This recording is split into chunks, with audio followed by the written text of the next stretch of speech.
Hello, welcome to Tales by Sudha Murthy, Episode 4. Today's tale, Haripant the Wise. During the reign of one of the Vijayanagar emperors, there lived a wise magistrate named Haripant.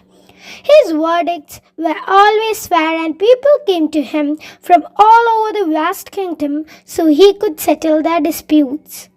In the city, there lived a greedy ghee merchant named Shriyala Shetty. His shop always had 20 barrels of ghee, but of this, 15 would be good and the remaining 5 adulterated. He would mix the adulterated ghee with the good one and sell it to the people. This went on for a long time till finally the people got tired of being cheated and complained to Haripant. Haripant got the ghee, examined and found it to be adulterated indeed. He gave Sriyala a choice of punishment. He could either drink the 5 barrels of the adulterated ghee from his shop, or he could get 100 lashings or pay 1,000 gold coins to the treasury. Sriyala started thinking. Losing 1,000 gold coins was too much, and 100 lashings too painful. So he decided to drink up the 5 barrels of ghee. Though Sriyala sold adulterated stuff in his shop, he had always made sure his own food was of the best quality. So after drinking 1 barrel of the bad ghee, he started feeling sick. By the 3rd barrel, he was vomiting. At this point, he decided to opt for the lashings instead. But his was a pampered body, unused to any hard work. After 10 lashes, he started trampling. By 20, he was giddy, and by 40, he was half dead. "Stop," he screamed. "I will pay the 1,000 gold coins. Just let me go."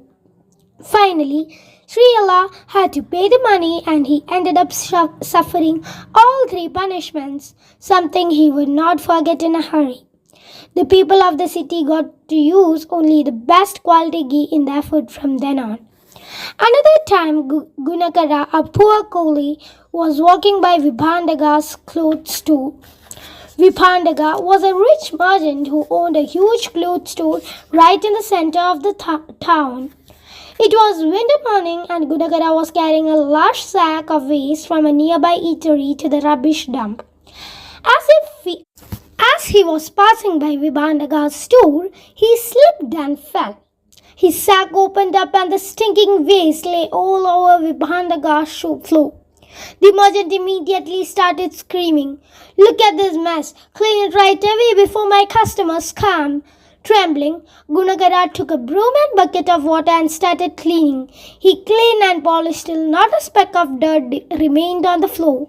But Vibhandaga would not give in so easily. "The floor is wet," he shouted. "Get a cloth and wipe it." Gunakara scratched his head. "I don't have any cloth on me," he said. "Anyway, by the time your customers come, the sun will be out and it will dry up. Or you give me a cloth and I will wipe the floor."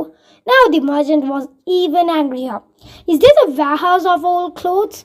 Where will I get a spare cloth from? You take off your coat and wipe the floor with it." This was too much.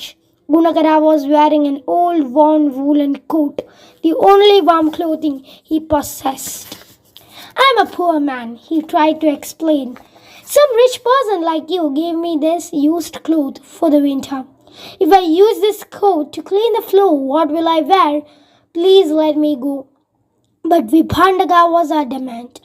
"No, if the dirty smell persists, after you go, no customers will come to the shop. I will suffer big losses. My reputation will be ruined and I will become a pauper. So quick, take off your coat and clean up." By now, word of the argument had spread and a crowd had gathered. Haripant, on his way to court, heard the angry exchanges and pushed his way through the crowd. Everyone fell back. Justice would be now done, they were sure.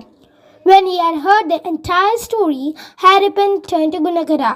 "He is right. If you don't clean up well, Vibhandaga will suffer huge losses. Take off your coat and clean the floor." A hush fell on the crowd. How could Haripant deliver such an unjust verdict? As the murmurs grew, Haripant held up his hand.